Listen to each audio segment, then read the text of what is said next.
সাত সকালে রাঙামাটির বরকল উপজেলার শুভলং বাজারে উপস্থিত ৩০ সাঁতারু। উদ্দেশ্য সাঁতরে কাপ্তাই হ্রদে শুভলং চ্যানেল জয় করা। এর আগে কখনোই এমন আয়োজন হয়নি এই অঞ্চলে। শনিবার সকালে শুভলং বাজার থেকে এই প্রতিযোগিতা শুরু হয়।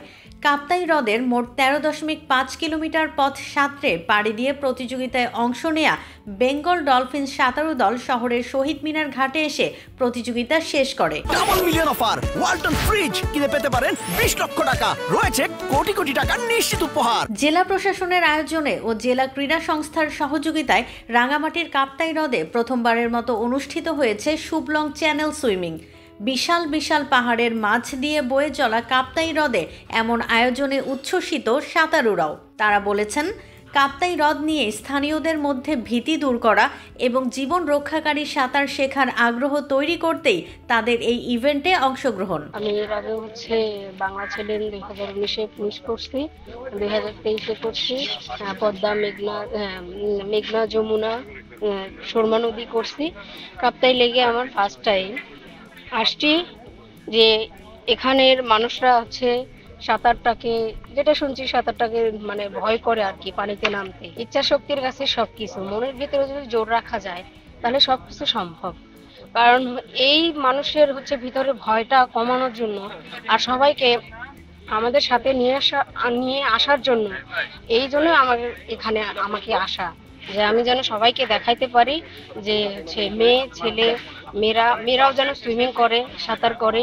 এই জন্য এখানে অংশগ্রহণের মূল উদ্দেশ্য হলো এই এলাকার মানুষের মাঝে যে এই কাপ্তাই সম্পর্কে কুসংস্কার, এই কুসংস্কারটাকে দূর করা এবং সুইমিংকে পুরো দেশে ছড়িয়ে দেওয়া, এটাই হলো মূল উদ্দেশ্য। আর মৃত্যু হার কমানো, মানুষকে সাঁতারের ব্যাপারে উৎসাহিত করা।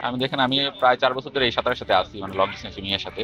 তো আমরা চেষ্টা করি বাংলাদেশে যত জায়গা আছে সব জায়গাতে গিয়ে সাঁতার কাটার, যেখানে মানুষের অনেক ভীতি থাকে যে পানিতে ডুবে যাচ্ছে মানুষ, বা এক জায়গায় মানুষ নামলে যেখানে গোসল করে মানুষ মারা যাবে, স্বাভাবিক এটা, কিন্তু এটাকে মানুষ ভৌতিক বা অন্য ধরনের একটা জিনিস নিয়ে আসে এটার মধ্যে। তো আমরা চাই মানুষের এই ভীতিগুলো কেটে যায়। রাঙামাটির শিশু কিশোররা যাতে কাপ্তাই হ্রদকে আর ভয় না পায়, সেজন্যই দেশের বিভিন্ন প্রান্ত থেকে সাঁতারুরা এই প্রতিযোগিতায় অংশ নিচ্ছেন বলে জানিয়েছেন আয়োজকরা। যেহেতু পাহাড়ি অঞ্চলের ছেলেমেয়েরা সমতলের চেয়ে তারা শক্তিশালী, কিন্তু তারা কেন সাঁতারে জাতীয় পর্যায়ে থাকবে না, এটাও আমার একটা